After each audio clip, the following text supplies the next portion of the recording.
जय हिंद दोस्तों। आज की इस क्लास में मैं बात करने वाला हूं अध्याय 5 वंशागति एवं विभिन्नता के सिद्धांत के बारे में। That means principle of inheritance and variations का पार्ट 2। इसके पहले की जो क्लास थी यानी कि पार्ट 1 में हमने बात किया था कि वंशागति क्या होती है, विभिन्नता क्या होता है, वंशागति के जनक कौन है, आधुनिक वंशागति के जनक कौन है, वंशागति शब्द का प्रयोग किसने किया, मेंडल ने किस पादप पर किस पौधे पर अपना प्रयोग किया, कितने वर्षों तक प्रयोग किया और अपने निष्कर्ष को किस शीर्षक में प्रकाशित किया। और साथ में हमने बात किया था कि मेंडल ने मटर के पौधे का ही चुनाव क्यों किया था। देन उसी क्लास को कंटिन्यू करते हुए हम पार्ट 2 में पढ़ेंगे कि मेंडल के प्रयोग क्या है। मेंडल के प्रयोग के बारे में आज हम पढ़ेंगे। देखिए, सबसे पहले आप हेडिंग डाल लीजिए मेंडल के प्रयोग। मेंडल के प्रयोग। मेंडल के प्रयोग, मेंडल के दो निम्नलिखित प्रयोग हैं, दो प्रमुख प्रयोग हैं। नंबर 1 पर आता है एक संकरण प्रयोग। एक संकरण प्रयोग जिसको हम इंग्लिश में कहते हैं mono hybrid cross. Mono hybrid cross. And जो दूसरा होता है वो होता है द्विसंकरण प्रयोग। द्विसंकरण प्रयोग क्या होता है? इसको हम कहते हैं dihybrid cross. Dihybrid cross. देखिए, द्विसंकरण प्रयोग को एक और नाम से जाना जाता है जिसको हम कहते हैं, या करके लिख देते हूं मैं, बहु संकरण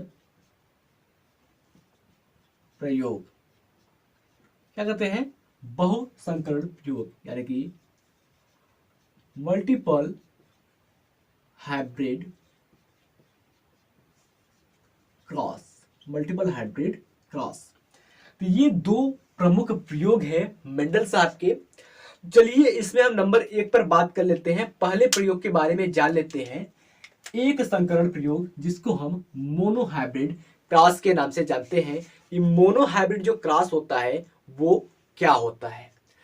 मोनो हाइब्रिड क्रॉस में जो परिभाषा आप लिखेंगे वो होता है कि एक लक्षण वाले पौधे का तुलनात्मक दृश्य रूप के वंशागति के अध्ययन के लिए किए गए प्रयोग को मोनो हाइब्रिड क्रॉस कहते हैं। क्या लिखेंगे? फिर से सुनिए,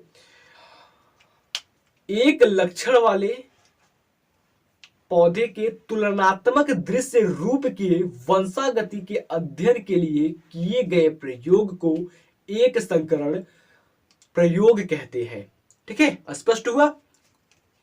तो एक संकरण प्रयोग के लिए किन लक्षण वाले पौधों का चुनाव किया था मेंडल ने? ठीक है, तो वैसे तो मेंडल ने 7 लक्षण वाले पौधों का चुनाव किया था अपने प्रयोग के लिए, जैसे पौधे के पुष्प का रंग, पौधे के लंबाई, पौधे के बीज का रंग, पौधे के बीज की प्रकृति, पौधे के बीज की आकृति, और इसी प्रकार से कुछ और लक्षण भी हैं जिनका चुनाव मेंडल ने किया था। तो एक संकरण प्रयोग के लिए मेंडल ने सबसे पहले पौधे की लंबाई को लिया था। किसको लिया था? पौधे की लंबाई को। पौधे की लंबाई, पौधे की लंबाई को लिया था। किसको? पौधे की लंबाई को। अब लंबाई में दो प्रकार थे, लंबाई में भी दो प्रकार थे। पहला जो प्रकार था वो था प्रभावी। पहला था प्रभावी और दूसरा अप्रभावी। अप्रभावी। प्रभावी में मेंडल ने रखा लंबे को। ठीक है, लंबा, जो लंबा पौधा था उसको उन्होंने प्रभावी कहा, यानी कि टाल। लंबा को टॉल, और जो अप्रभावित था उसको उन्होंने बौना कहा। बौने पौधे को उन्होंने अप्रभावी कहा, जिसको इंग्लिश में हम कहते हैं ड्वार्फ। क्या कहते हैं? ड्वार्फ। अब इसमें एक बात आती है और कि इसमें लंबाई और बौनेपन के लिए जिम्मेदार कौन होता है। किसी भी जीव में उसकी लंबाई, उसकी बौनेपन, उसके आकृति, उसके रंग के लिए जिम्मेदार कौन होता है? तो इन सभी के लिए जिम्मेदार होता है कारक। जिम्मेदार होता है कारक। शब्द सुनने में नया है, लेकिन मैं बताऊंगा तो आप अच्छे से समझ जाएंगे। मेंडल ने जीन शब्द की जगह पर, मेंडल जी ने जीन शब्द की जगह पर प्रयोग किया था कारक का। जीन शब्द की जगह पर प्रयोग किया था कारक का। उन्होंने बताया कुछ कारक होते हैं जिसकी वजह से पौधों की लंबाई होती है, कुछ कारक होते हैं जिसकी वजह से पौधों में बौनापन होता है। तो लंबाई के क्या कारक हैं इसको जानते हैं, बौनेपन के क्या कारक हैं इसको जानते हैं। देखिए, कारक यानी कि जीन। अब जीन कहाँ होता है? जीन पाया जाता है डीएनए पे, और डीएनए कहाँ पाया जाता है? गुणसूत्र पर पाया जाता है। ठीक है, डीएनए पाया जाता है गुणसूत्र पर। तो इस लंबे के लिए जो कारक है वो है कैपिटल टी। अच्छा, मेंडल ने कैपिटल टी ही क्यों लिया?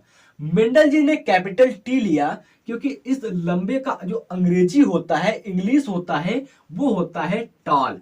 अब इस टॉल में जो टॉल का पहला शब्द है वो है कैपिटल टी। तो इसलिए मेंडल ने इस लंबे के लिए जो कारक लिया वो कैपिटल टी लिया। हमने अभी आपको बताया कि जो कारक यानी कि जीन होता है वो पाया जाता है डीएनए पे, और डीएनए पाया जाता है गुणसूत्र में, और गुणसूत्र जो होता है वो हमेशा जोड़े में होता है।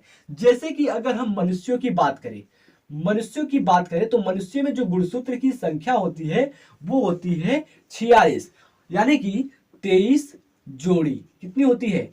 23 जोड़ी। तो ठीक उसी प्रकार से इसमें जो जीन होगा, जो कारक होगा, वो भी जोड़े में होगा। क्या होगा? कैपिटल टी और कैपिटल टी। कैपिटल टी और कैपिटल टी ब्रैकेट में कर लेते हैं। ठीक उसी प्रकार से ये जो अप्रभावी है यानी कि जो बौना है, इसका जो अंग्रेजी होता है वो ड्वार्फ होता है। क्या होता है? ड्वार्फ। अब हम इसके बौने पर के लिए जो जीन होगा उसको हम कैपिटल डी नहीं लिखेंगे। अगर हम कैपिटल डी लिखते हैं तो वो गलत हो जाएगा। ठीक है, जो प्रभावी होता है उसका ठीक विपरीत होता है अप्रभावी। प्रभावी का ठीक विपरीत होता है अप्रभावी। तो ये कैपिटल टी प्रभावी है, तो इसका अप्रभावी क्या होगा? स्मॉल टी होगा। तो लिख देते हैं यहां पर हम स्मॉल टी। ठीक, स्मॉल टी। ये तो स्पष्ट हो गया कि इसके लंबाई के लिए जिम्मेदार कारक कौन है और इसके बौनेपन के लिए जिम्मेदार कारक कौन है। अब मेंडल जी ने एक काम और किया। अब इसमें कराया परागण। इस लंबे पौधे और बौने पौधे के बीच कराया परागण। ठीक है, लंबे को हम मान लेते हैं ये मेल है, लंबे को हम मान लेते हैं मेल है, और इस बौने को हम मान लेते हैं फीमेल है। बौने को फीमेल, लंबे को मेल मान लेते हैं। अच्छा, हमने मेल इसको क्यों माना, इसको फीमेल क्यों माना, इसका रीजन मैं बताता हूं। मेंडल जी ने बौने पौधे का जो पुष्प है, वैसे तो मटर का जो पौधा होता है उसका जो पुष्प होता है वो बाइसेक्सुअल होता है, यानी कि एक ही पुष्प में नर और मादा दोनों उपस्थित होते हैं। तो बौने पौधे का जो पुष्प था, उस पौधे में जितने भी नर अंग थे, जितने भी नर जनन अंग थे, पुंकेसर था, उसको काट करके निकाल दिया उन्होंने, और उस बौने पौधे में केवल और केवल छोड़ा मादा जनन अंग को। ठीक है, और इस लंबे पौधे का जो परागकण था, पुष्प का जो परागकण था, यानी कि जो नर युग्मक था, परागकण था, उस परागकण को ला करके इस बौने पौधे का जो वर्तिकाग्र था, मादा जनन अंग का, उस पर रख दिया संकरण के लिए, क्रॉस के लिए। तो क्या होता है कि अब इस गुणसूत्र को हम युग्मक के रूप में बदलेंगे। इसका हम युग्मक निकालेंगे, तो युग्मक निकालेंगे तो क्या हो जाएगा? वो बट जाएगा, टी एंड इधर भी टी हो जाएगा। इसका भी हम युग्मक निकालेंगे तो ये भी बढ़ जाएगा, स्मॉल टी एंड ये भी स्मॉल टी हो जाएगा। जब हम युग्मकों का आपस में संकरण कराएंगे तो हमें क्या मिलेगा उसको हम देखते हैं। देखिए, जब हम इस युग्मकों का आपस में संकरण कराएंगे तो संकरण के दौरान क्या मिलेगा। देखिए, इस अगर कैपिटल टी का हम संकरण कराते हैं इस स्मॉल टी के साथ तो हमें क्या मिलेगा, हमें मिलेगा कैपिटल टी और स्मॉल टी। फिर से अगर हम इस कैपिटल टी का संकरण कराते हैं इस स्मॉल टी के साथ तो हमें मिलता है कैपिटल टी और स्मॉल टी। फिर वही प्रक्रिया हम दोहराते हैं, इस कैपिटल टी का संकरण कराते हैं इस स्मॉल टी के साथ तो हमें मिलता है कैपिटल टी स्मॉल टी, और पुनः वही दोहराते हैं और संकरण कराते हैं तो मिलता है कैपिटल टी स्मॉल टी। तो क्या मिला, capital T small T, capital T small T, capital T small T. ठीक है, ये हमें मिला। तो कुछ नाम यहां पर लिख लीजिए आप। ये जो लंबा है बौना है, मेल फीमेल, ये है आपका पेरेंटल प्लांट। क्या है, पेरेंटल प्लांट। और ये जो अलग अलग हमने निकाला है ये क्या है, ये युग्मक है यानी कि गैमेट है। क्या है, गैमेट, गैमेट है। ठीक, गैमेट है। अब ये जो हमें निष्कर्ष निकला है, निष्कर्ष क्या है, ये है F1 पीढ़ी, फर्स्ट फिलियल जनरेशन। स्पष्ट हुआ एक संकरण प्रयोग। ठीक है, अब हम पढ़ेंगे मेंडल के नियम, यानी कि आनुवांशिकता के लिए मेंडल ने कितने नियम का प्रतिपादन किया, कितने नियम दिया। तो आनुवांशिकता के लिए मेंडल साहब ने 3 नियम दिए। पहला है प्रभाविता का नियम, दूसरा है पृथक्करण का नियम, तीसरा है स्वतंत्र अपव्यूहन का नियम। यानी कि पहला जो नियम है प्रभाविता का नियम, उसको इंग्लिश में कहेंगे लॉ ऑफ डोमिनेंस, और जो दूसरा है पृथक्करण का नियम, उसको हम इंग्लिश में कहेंगे लॉ ऑफ सेग्रीगेशन। ठीक है, और जो तीसरा नियम है स्वतंत्र अपव्यूहन का, उसको हम कहेंगे लॉ ऑफ इंडिपेंडेंट असॉर्टमेंट। तो चलिए बारी बारी से हम इन नियमों को जानते हैं। उनमें हम सबसे पहले जानेंगे प्रभाविता का नियम। तो यहां पर इसको हम मिटा देते हैं, लिखते हैं पहला नियम प्रभाविता का नियम, मेंडल का नियम। पहला नियम प्रभाविता का नियम, प्रभाविता का नियम। अब प्रभाविता का नियम क्या होता है, नाम से पता चल रहा है प्रभाविता, प्रभावित, प्रभावी, क्या, प्रभावी, किसका प्रभाव पड़ रहा है। इसमें हम देखेंगे कि किसका प्रभाव पड़ रहा है ज्यादा। प्रभाविता के नियम में हम पता करेंगे कि किसका प्रभाव ज्यादा पड़ रहा है। तो मेंडल के प्रभाविता के नियम के अनुसार यदि किसी शुद्ध लंबे पौधे का, ठीक है, शुद्ध लंबे पौधे का या फिर प्रभावी पौधे का संकरण शुद्ध बौने पौधे या फिर अप्रभावी पौधे के साथ कराते हैं तो हमें F1 पीढ़ी में प्रभावी पौधे का लक्षण दिखाई देगा। ठीक है, क्या कि यदि किसी प्रभावी पौधे का संकरण किसी अप्रभावी पौधे के साथ कराया जाता है तो F1 पीढ़ी में हमें केवल प्रभावी पौधे का लक्षण दिखाई देगा।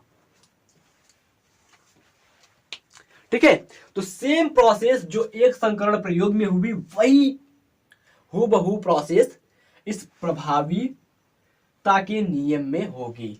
तो ये हमारा प्रभावी है यानी कि शुद्ध लंबा है।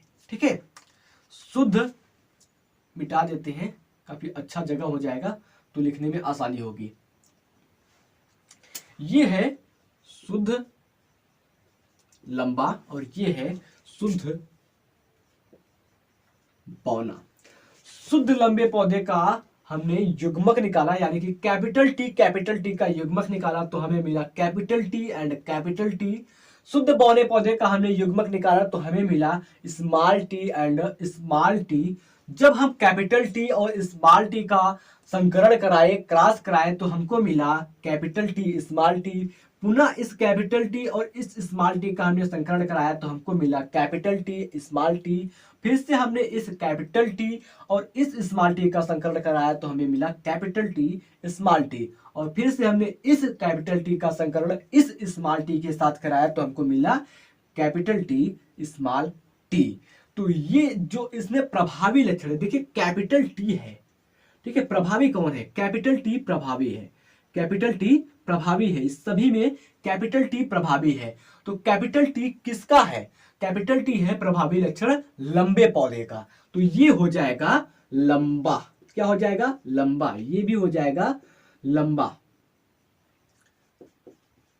लंबा, ये भी हो जाएगा लंबा और ये भी हो जाएगा लंबा। यौवन पीढ़ी में जितने भी पौधे मिलेंगे लंबा मिलेंगे। लेकिन एक बात और याद रखिए, हमने लंबा पौधा कैसे प्राप्त किया, हमने लंबा पौधा प्राप्त किया एक लंबे पौधे का, यानी कि एक शुद्ध लंबे पौधे का एक शुद्ध बौने पौधे के साथ संकरण करा करके। किसके द्वारा, संकरण के द्वारा किया। तो हमें जो लंबा पौधा मिलेगा वो हो जाएगा संकर लंबा, संकर लंबा, संकर लंबा, संकर लंबा, संकर लंबा। जितने भी हमें पौधे मिलते हैं वो हो जाएंगे संकर लंबा। क्यों, क्योंकि हमने उसमें देखा कुछ लंबे पौधे का गुण, कुछ बौने पौधे का गुण, लेकिन जो प्रभावी है वो केवल लंबा है। इसलिए यौवन पीढ़ी में जितने भी प्लांट दिखाई देंगे, जितने भी पौधे बनेंगे वो सबके सब संकर लंबा बनेंगे। तब मेंडल के मन में एक विचार आया कि हमें यहाँ पर सबके सब लंबा दिखाई दे रहे हैं, तो ये बौने पौधे का जो लक्षण है वो गया तो गया कहाँ, कहाँ गया, यौवन पीढ़ी में कहीं भी बौने पौधे का लक्षण नहीं दिखाई दे रहा है। ठीक है, आपसे कोई पूछ सकता है बजाने के लिए कि यौवन पीढ़ी में जो प्रभाविता का नियम है उसके यौवन पीढ़ी में कितने बौने पौधे बनते हैं, बजाने के लिए लोग पूछ लेते हैं। तो आपका उत्तर होगा बौना पौधा एक भी नहीं बनता है, बनता है तो केवल और केवल संकर लंबा। फिर उसके बाद जो दूसरा नियम होता है, मेंडल का जो दूसरा नियम होता है वो होता है पृथक्करण का नियम, पृथक्करण का नियम, लॉ ऑफ सेग्रीगेशन। ये क्या होता है इसको जानिए, पृथक्करण का नियम क्या होता है। पृथक्करण का नियम नाम से स्पष्ट है, पृथक, पृथक यानी कि अलग, यहां पर कुछ तो अलग होने वाला है, क्योंकि ये पृथक है, नाम से पता चल रहा है अलग, तो यहां पर कुछ तो अलग होने वाला है। चलिए देखते हैं क्या अलग होने वाला है। जब मेंडल को यौवन पीढ़ी में बौने पौधे का कोई भी लक्षण नहीं दिखाई दिया, तब मेंडल ने यौवन पीढ़ी का फिर से संकरण कराया, यौवन पीढ़ी का गैमेट निकाला, युग्मक निकाला, युग्मक निकाल करके पुनः से संकरण कराया, फिर उनको बौने पौधे का लक्षण दिखाई दिया। तो चलिए चेक करते हैं कैसे।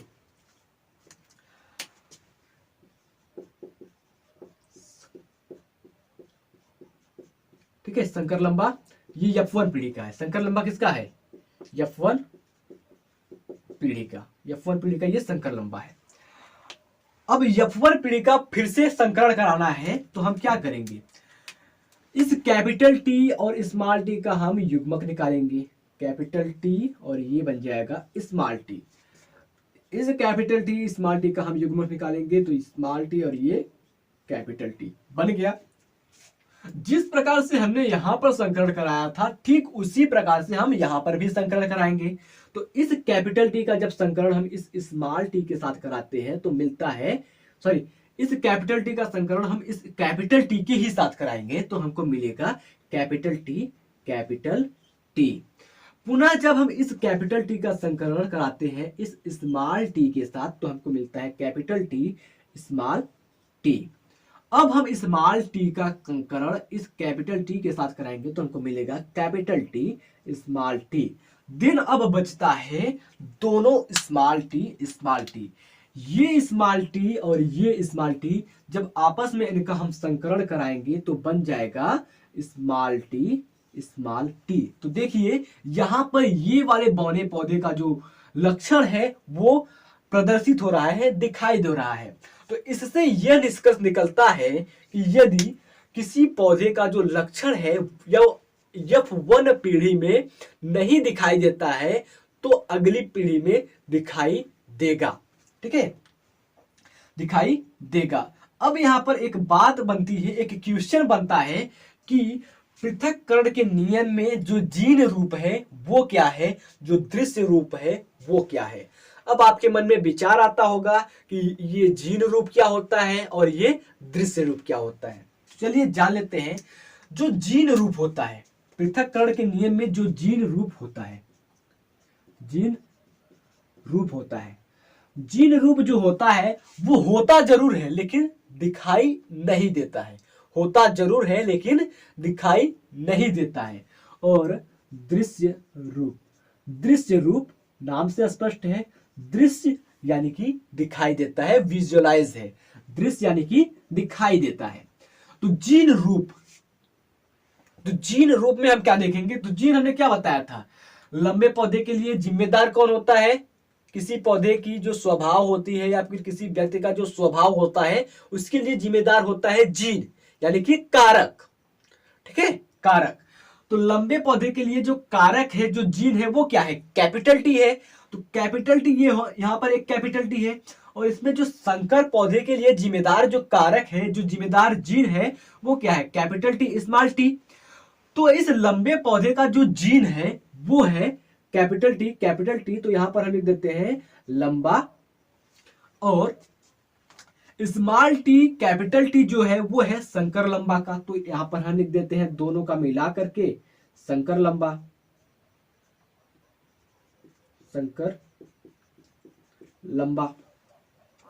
और शुद्ध बौने के लिए जो जिम्मेदार होता है वो होता है small T and small T. तो स्मॉल टी है तो ये बौना है। तो देखिए लंबा कितना है, लंबा एक है, संकर लंबा कितना है, एक, दो ठो संकर लंबा है। बौना कितना है, शुद्ध, एक ठो शुद्ध बौना है।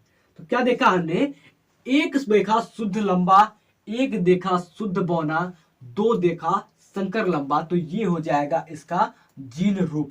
तो देखिए लंबा एक, संकर लंबा दो और बौना एक। 1:2:1 या फिर 1:2:1 ये इसका जीन रूप है। अब हम बात कर लेते हैं दृश्य रूप की, दिखाई क्या देता है। तो ये भी लंबा है, ये भी लंबा है, भले ही नाम संकर लंबा लिखा हुआ है लेकिन ये बौना है। तो दो ठो लंबा है, ठीक है, दो जगहों पर लंबा है और एक जगहों पर ये छोटा है। तो देखिए ये दो और ये एक और दो, तीन हो गए लंबा। ठीक है, तीन हो गए लंबा। लंबा कितना हो गया, लंबा 3 हो गया। और जो बौना है वो कितना, 1।